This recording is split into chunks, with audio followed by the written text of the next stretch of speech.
Alors, je reviens sur les questions bibliques.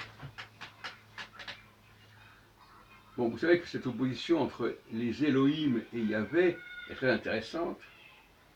Alors, Elohim, ça commence par un Aleph, et Yahvé commence par un Yud. Et là, ce sont deux notions très importantes sur le plan alphabétique. Alors, d'abord parce que le Aleph, c'est le 1, du point de vue numérique, et le Yud, c'est le 10. Donc, c'est la même rangée, si on peut dire. Mais j'ai montré il y a déjà longtemps, parce que déjà dans le quai pour l'astrologie en 1976, j'avais montré que la présence du Aleph en tête de l'alphabet hébreu posait problème. Parce que le Aleph est une lettre, d'après le Sefer Yetzira, une lettre mère, et les lettres mères ne sont pas censées être dans la première colonne ni la deuxième colonne, mais dans la troisième colonne. Il ne comporte d'ailleurs que 4 lettres. 9 plus 9, 18 plus 4, 22. Les 22 lettres de l'alphabet hébreu. Et donc je me suis posé la question récemment, est-ce qu'on n'aurait pas mis le Aleph en tête parce que c'était les gens qui adoraient le L avec le Aleph qui avaient pris le contrôle de la situation. Voilà une question que je pose. Ensuite, la question c'est le fameux problème du A et du He. Alors je n'ai pas encore terminé la recherche sur ce sujet, mais je fais part de mes réflexions néanmoins.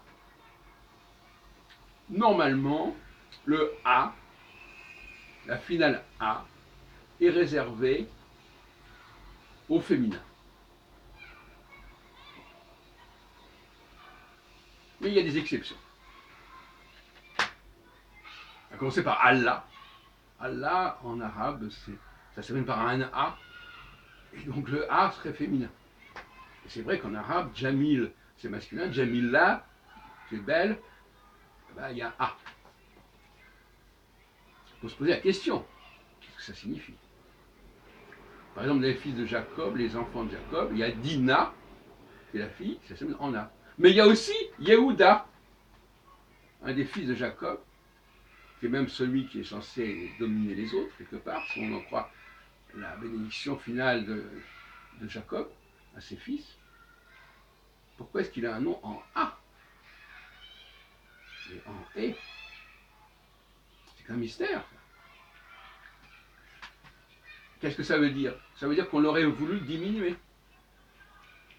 Et effectivement, le royaume d'Israël, le royaume du Nord, qui est opposé au royaume de Juda, eh bien, il a envie de l'abaisser.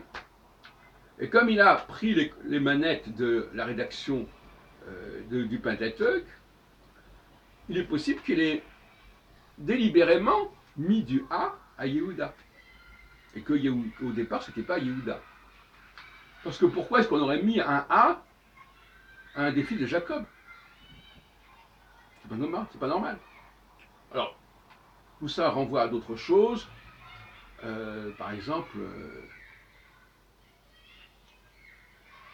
même le tétragramme est un tétragramme qui commence par Yahvé. Donc il y a Yud, donc c'est un tétragramme du sud. Est-ce qu'on ne l'aurait pas déformé pour lui donner une valeur féminine? Ce qui fait qu'on dit par exemple Yehovah. Parce que le E final renvoie au A. Donc en mettant le A, on l'aurait également rabaissé. Ceux du Nord auraient rabaissé. Voilà une stratégie que je vous propose, une grille de lecture que je vous propose. J'ai déjà parlé de ces questions plus tôt, j'en reparlerai, mais voilà où j'en suis.